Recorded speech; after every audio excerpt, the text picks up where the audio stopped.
Hi folks, Rhea here. I'm in my forge today, and I kind of want to give you an explanation of what's going on with my YouTube channel. This is going to be really informal information, and I'm going to be bringing it to you just the way it is.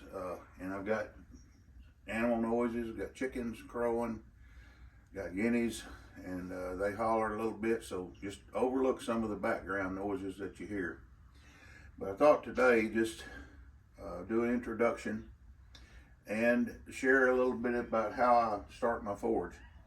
Most of you know that follow my work know that I use a coal forge, and so the coal that I use I purchase from over around Pennsylvania, that area. It's good blacksmith coal.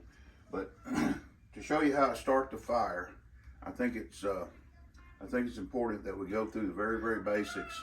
So I'm starting with a dirty fire. I'm gonna clean it up and we'll get it lit. So kind of follow along with me, and I'll try to explain what's going on. Benjamin my son is behind the camera. So can you move in just a little, Benjamin? And we'll see what we got. Now, this from the old fire, I got a lot of dust, and I've got a clinker or two. See there, it's a small clinker. This coal's not too bad, and I'm gonna kind of dig around in here, and I'll actually shovel out. I'll shovel out the dust and any remaining clinkers.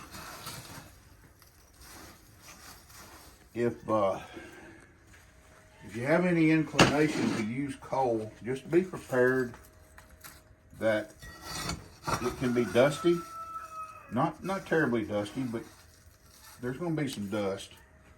There's going to be some smoke when you build a fire. Be prepared for that. This forge has a fire pot with a clinker breaker. So once I get the bulk of the ashes out, and that's really what I'm calling dust, that's ashes. And it gets fine, and it'll come up and it'll settle up here on top, or it'll settle on things in the shop, even yourself. It'll settle on you. So that's just a paper towel. I keep paper and any paper type trash. If it's convenient and not too terribly dirty, I'll just lay it right up there. And here in this part of the country, we've got pine trees galore. And to get a good flow of air and something really dry, pine cones seem to be the perfect wood or starter. Works great for this. And of course I can light that in any way I want to, but I generally keep just a little bit of kerosene, and I just put a few drops on it. That's just me. You can do whatever you want. You can go the historic route and flint and steel and all that, and I do that sometimes. Of course I do that, but for everyday work, and I generally use coal most of the time, but for everyday work, I just want to light that fire. Get it lit, and around the fire I've got coke from the previous fire. Come on here. Matches. There we go. I've got coke from the previous fire that's banked up around here, and that I'm ready to just kind of roll down into there and get.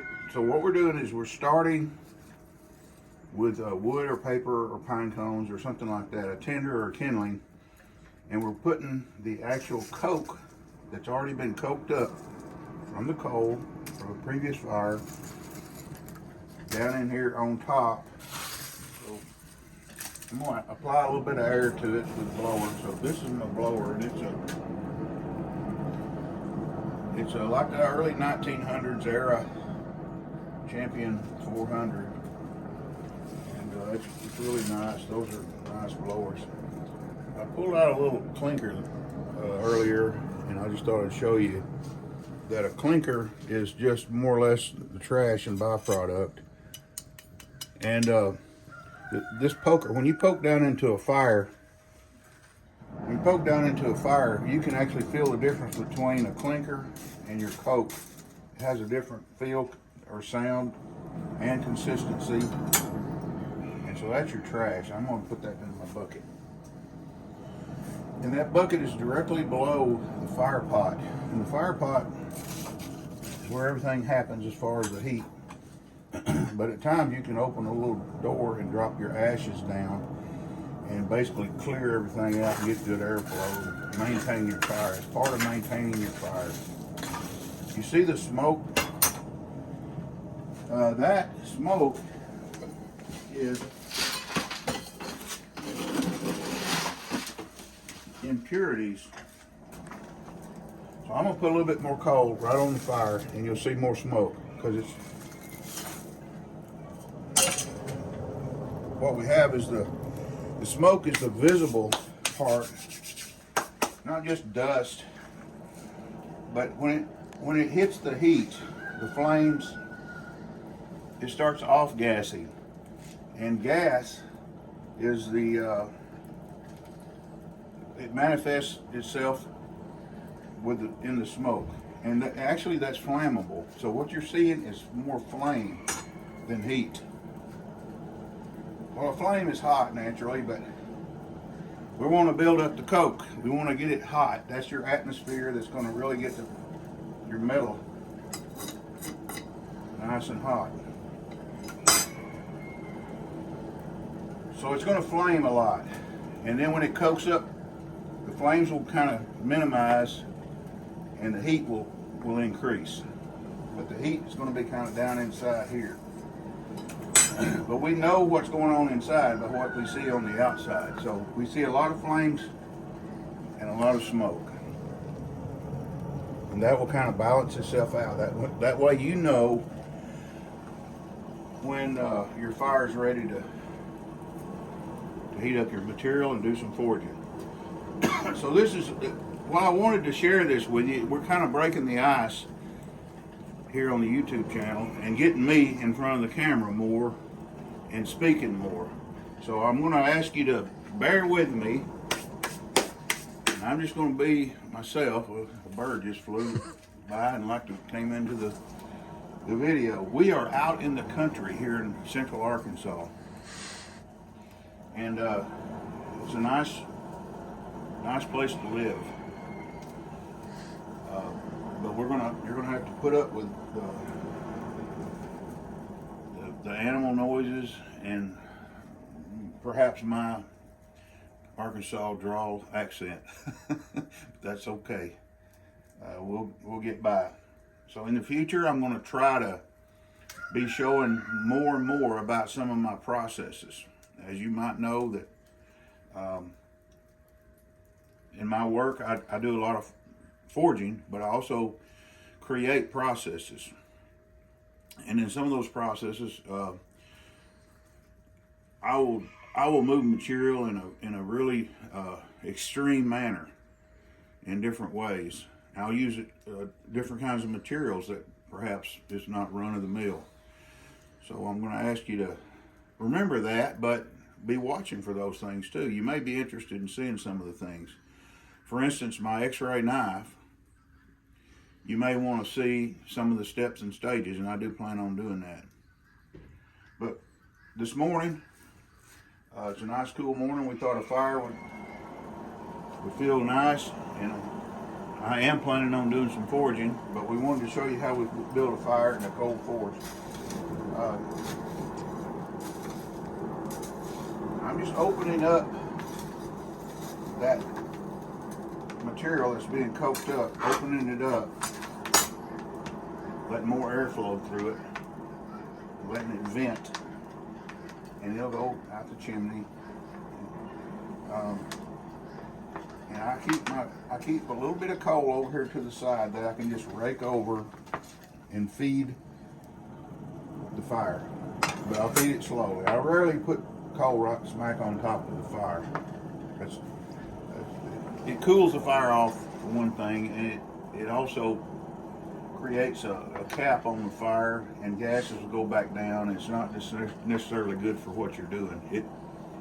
It also can create an atmosphere in which there may be a small explosion. I know that sounds dangerous and all. Rarely will it do any real damage, but it can startle you. And in some cases where it's too much at one time, it can do some damage. To say you got a closed bellows or a box bellows or something like that, it can do damage. You can actually blow the bellows out. So we're going to keep the fire vented. This is classified as a solid fuel. There are other fuels. There's charcoal, which is different than coal. And some people actually use corn and other things, which I've not gotten into any of that. I'm sticking mainly with coal because that's what's handy for me. I can buy it, I can acquire it, and it's what I'm used to. So we're going to do more videos, but I'll probably have to, instead of having Benjamin here with me a lot, I'm going to have to set up cameras around the shop, and I'm going to have to video them, and then we'll do more in camera or with some kind of a program we'll have to edit. So we're just getting started. I'm going to ask you to bear with us while we get this thing up and running, and we'll see if we can't get some of these processes that I do to you, and so you can see them. So we really appreciate y'all watching, and if you can, like and subscribe, and we'll do our best to bring you some more information as soon as possible and on a regular basis. Thanks a lot.